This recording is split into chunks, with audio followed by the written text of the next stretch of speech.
fini, mais bon, c'est un bilan mitigé.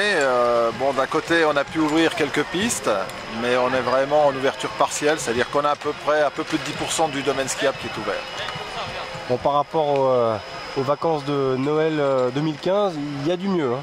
Oui, il y a du mieux puisqu'on était fermé l'année dernière. Bon, voilà. Après,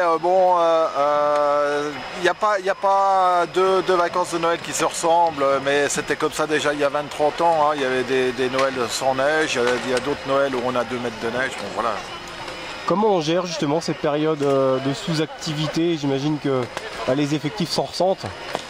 Oui, on a un peu plus de 10% du domaine ouvert, donc on a un peu plus de 10% du personnel qui est embauché. On doit tourner à peu près 20-25 personnes malgré tout. Est-ce qu'il y a des nouveautés 2016 à signaler? 2017. 2016-2017, on a un nouveau téléski sur le secteur de Grouvelin. En fait, on avait un secteur où il y avait pas mal d'attentes aux remontées mécaniques parce que c'était le seul secteur où les remontées mécaniques n'étaient pas doublées. Donc on a doublé cette remontée mécanique cette année.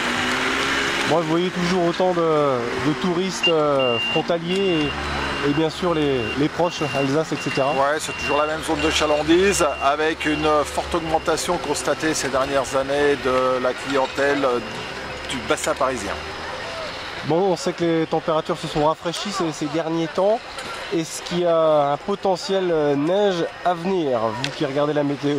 Malheureusement, on est en inversion de température, c'est pour ça qu'on ne peut pas produire autant qu'on veut, il fait plus chaud en haut qu'en bas. Malgré tout, la météo est bonne pour la semaine prochaine, on devrait avoir de la neige lundi, mardi et on devrait pouvoir produire de la neige de culture à partir de mardi soir. Bon, malgré tout, le taux d'occupation des hôtels était excellent pour ces vacances de Noël, quoi. Oui, parce que bon, on a réussi à malgré tout ouvrir la station, même si c'est partiellement. Donc la clientèle de Noël ne vient pas spécifiquement pour le ski, donc simplement pouvoir faire 2-3 pistes, ça leur suffit. Bon, est-ce qu'on a des parades pour occuper les touristes lorsque la neige manque? Est-ce que vous planchez sur des occupations annexes? Oui, c'est l'objectif des investissements dans les années futures, c'est-à-dire être capable de proposer d'autres activités sur le domaine skiable quand le domaine n'est pas ouvert dans sa totalité. On est en train de réfléchir à ça. C'est plus facile pour nous maintenant depuis l'année dernière parce qu'on a un télésiège débrayable, donc on pourra certainement développer d'autres activités. Comme basé soit sur le vélo tout-terrain électrique, peut-être des descentes en trottinette tout-terrain, enfin voilà ce genre d'activités complémentaires qui peuvent se dérouler sur des pistes qui ne sont pas enneigées. Voilà. Enfin, la qualité de la neige, là on sait que les canons tournent la nuit, mais quels sont les ressentis que vous avez?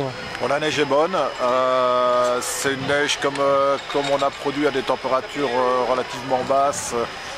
La neige est je ne veux pas dire qu'elle est douce, mais bon, elle est tout à fait skiable. Et comme on passe les machines toutes les nuits, de toute manière, les pistes sont en très, très bon état tous les matins. Pas trop de verglas sur certaines parties?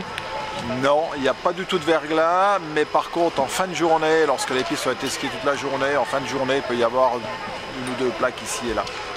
Mais bon, c'est dû à la fréquentation.